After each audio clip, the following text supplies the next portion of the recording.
माजी पंतप्रधान भारतरत्न अटल बिहारी वाजपेयी यांच्या जयंतीनिमित्त मुंबईतल्या रंगशारदा सभागृहात अटल महाकुंभ या विशेष कार्यक्रमाचं आयोजन करण्यात आलं होतं। केंद्रीय मंत्री पीयूष गोयल यांच्या हस्ते मथुरेच्या खासदार आणि अभिनेत्री हेमा मालिनी यांना अटल सन्मान प्रदान करण्यात आला। याला केंद्रीय मंत्री नारायण राणेंनी हेमा मालिनी यांचं कौतुक केलं।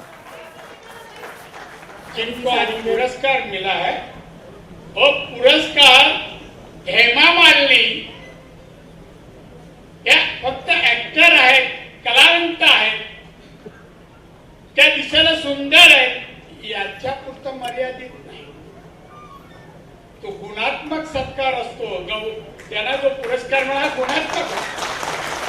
हेमा मालिनी या आपण एवढी वर्ष पाहतोय, आता त्यांचं वय 75। तुम्ही हेमा मालिनीकडून आज काय शिकाल? आपल्याला जास्त वर्ष जीवन जगायचं असेल तर फिटनेस मस्ट आहे। एबीपी माझा, उघडा डोळे बघा नीट।